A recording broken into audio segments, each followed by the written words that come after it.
Bismillahirrahmanirrahim. Assalamu alaikum everyone. I hope you all are doing well and staying safe.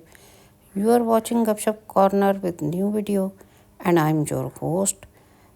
Channel को like share and subscribe करने का बहुत शुक्रिया। जो लोग चैनल पे फर्स्ट टाइम विज़िट कर रहे हैं उनसे रिक्वेस्ट है कि चैनल को सब्सक्राइब कर लें और बेल आइकॉन को प्रेस ज़रूर कर दिया करें, वरना आप आने वाली वीडियोस का नोटिफिकेशन 100% मिस कर देंगे।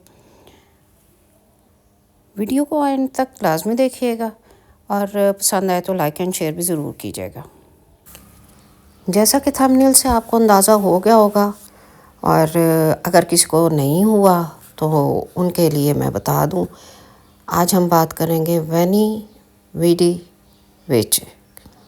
बहुत सारे लोगों को पता होगा इसका मतलब, और ये भी पता होगा कि ये गोल्डन वर्ड्स किसके थे, लेकिन जिनको नहीं पता उनके लिए मैं बता देती हूँ कि जूलियस सीजर के गोल्डन वर्ड्स हैं और मीनिंग इनका ये है कि आई केम, आई सॉ, आई कॉन्कर्ड। तो बहुत सारी पर्सनालिटीज़ हमारे इर्द गिर्द होती हैं ऐसी, तो क्यों ना आज फिर हम ऐसी ही पर्सनालिटीज़ के बारे में बात करें। तो वैसे तो बहुत सारी होंगी, लेकिन मैं दो के बारे में ज़रूर बात करना चाहूँगी। तो चलें जनाब, आज स्टार्ट करते हैं अपनी वीडियो यहीं से। इसी टॉपिक पे आज हम डिस्कशन करते हैं। अगर देखा जाए तो दुनिया में कोई ऐसा इंसान नहीं जो ख्वाब नहीं देखता। हर इंसान ख्वाब देखता है। हाँ, ये ज़रूर है कि कुछ लोग जागती आंखों से ख्वाब देखते हैं, कुछ लोग बंद आंखों से ख्वाब देखते हैं।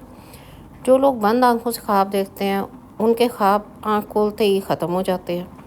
बहुत कम लोग होते हैं जो उनको परसू करते हैं, लेकिन जो लोग जागती आंखों से ख्वाब देखते हैं उनमें इतनी हिम्मत होती है कि वो उनको परसू करें, उनको शर्मिंदा ताबीर भी करें। इसी तरह कुछ लोग जो होते हैं वो ख्वाब देख के उनके साथ रहना स्टार्ट कर देते हैं। तो इसी तरह का एक ख्वाब जो है वो राज कपूर ने भी देखा। अब राज कपूर साहब जो हैं उनको कौन नहीं जानता, एक्टर, डायरेक्टर, प्रोड्यूसर, सब कुछ ही थे वो। और उनकी अगर देखा जाए तो मूवीज़ की अगर बात करें जिनमें उन्होंने एक्टिंग की, तो एक्टिंग में अगर देखें हम ना, तो उनको एक एबिलिटी थी उनके पास कि वो अपनी एक्टिंग से ऑडियंस के साथ एक इमोशनल लेवल जो है ना वो बिल्ड कर लेते थे। वो उनका कनेक्शन डेवलप हो जाता था। आज भी अगर उनकी मूवीज़ देखें तो इंसान उस सैर में मुब्तला हो जाता है। इसीलिए तो राज कपूर को greatest showman of Indian cinema कहा जाता है। जबकि राज कपूर की अगर हम बात करें तो वो ख़ुद चार्ली चैपलिन से इंस्पायर्ड थे और उनकी मूवीज़ में उनकी अपनी भी एक्टिंग जो है और उसकी कुछ मूवमेंट्स ऐसी हैं जो देख के पता चलता है कि ये चार्ली चैपलिन जो है उससे इंस्पायर्ड हैं और उसी की तरह की मूवमेंट्स उनकी नज़र आती हैं।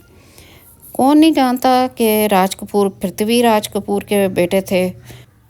राज कपूर की डायरेक्शन में चंद मूवीज़ जो थीं, जैसे आवारा, श्री 420, संगम, बॉबी, ये उनकी ब्लॉकबस्टर मूवीज़ जो थीं उनमें से चंद एक हैं।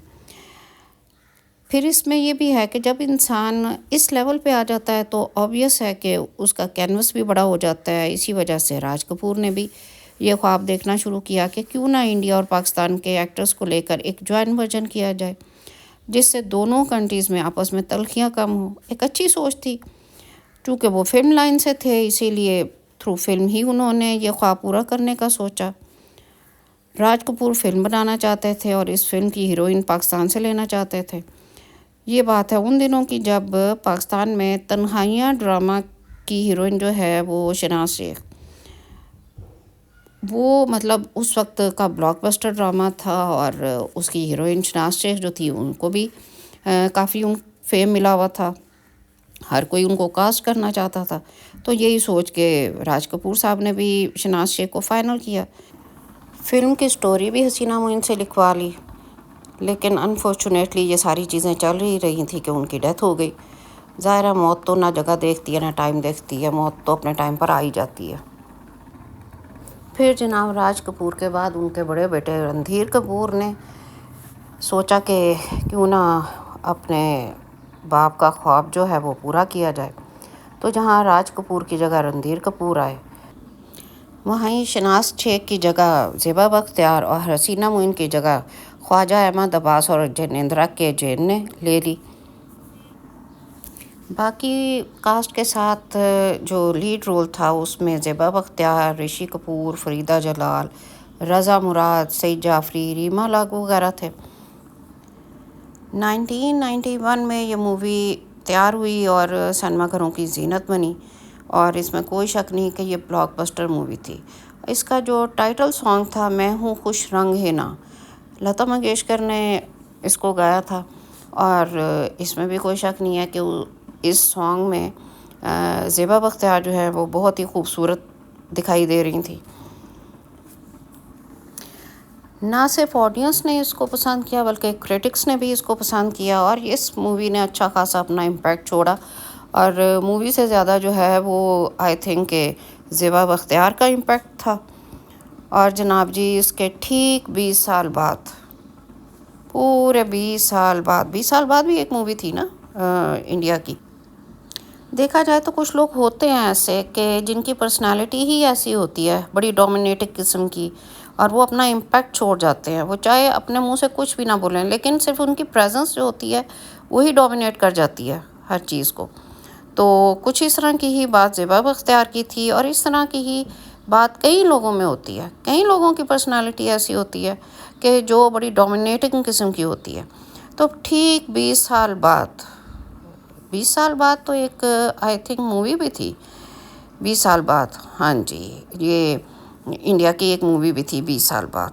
तो जनाब अभी उसकी तो बात नहीं मैं कर रही, लेकिन ये है कि पूरे 20 साल बाद जी पाकिस्तान की एक फॉरेन मिनिस्टर जो कि फ़र्स्ट फॉरेन मिनिस्टर थी फ़ीमेल, वो जी इंडिया का ऑफिशियल विज़िट करती हैं। उनका नाम है हिना रब्बानी खर। मैं फ़ीमेल की बात करूँगी। फ़ीमेल एक्ट्रेस जो हमारी हैं उनकी प्रेजेंस जो है वो बड़ी डोमिनेटिंग किस्म की है। इसी तरह की कुछ हमारी पॉलिटिशियंस भी हैं जो बड़ी डोमिनेटिंग पर्सनालिटी रखती हैं और उनका इम्पैक्ट भी बहुत आता है उनकी पर्सनालिटी का, क्योंकि आधा काम तो आपकी डोमिनेटिंग पर्सनालिटी ही कर जाती है। तो कुछ ऐसा ही सीन हमारी हिना रब्बानी खर साहिबा के साथ हुआ। मॉडल नुमा और ग्लैमरस मिनिस्टर देखकर इंडिया के पसीने छूट गए। तो जनाब इसी तरह इंडिया में हिना रब्बानी खर की ब्यूटी और उनकी फैशन सेंस जो है उसको ज़्यादा डिस्कस किया गया, बजाय इसके कि ये देखा जाए कि वो इंटेलिजेंट कितनी है।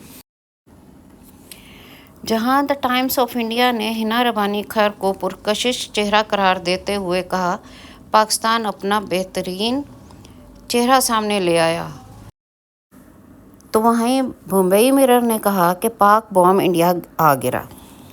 इसी तरह एक प्रोग्राम में SRK ने भी जब हिना रब्बानी खर को उनसे इंट्रोड्यूस करवाया गया तो उन्होंने भी उनकी खूबसूरती की तारीफ़ की। तो उनको बताया गया कि उनके हस्बैंड भी साथ बैठे हैं, तो SRK को उनके हस्बैंड की भी तारीफ़ करना पड़ गई। इन शॉर्ट ये जी हिना रब्बानी खर के ब्लू ड्रेस, उनका style, personality, fashion sense, sun glasses, expensive hand bag और पर्ल नेकलेस जो उन्होंने वेयर किया हुआ था, इन सब को देखते हुए 20 साल बाद जो इंडियन मीडिया है उसको भी अगर गाना मिला तो यही मैं हूँ खुश रंग है ना।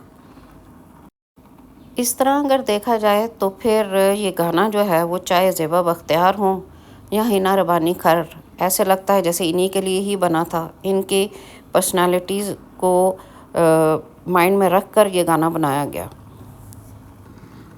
ज़ेबा बख्तियार और हिना रब्बानी खर ही नहीं, और भी बहुत से लोग हैं दुनिया में जो डोमिनेटिंग पर्सनालिटी रखते हैं और उसके साथ उनकी अचीवमेंट्स भी हैं।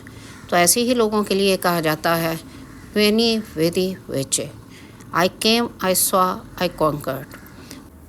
क्या आप ज़ेबा बख्तियार और हिना रब्बानी खर की डोमिनेटिंग पर्सनालिटी और उनकी अचीवमेंट से इत्तफाक करते हैं या नहीं?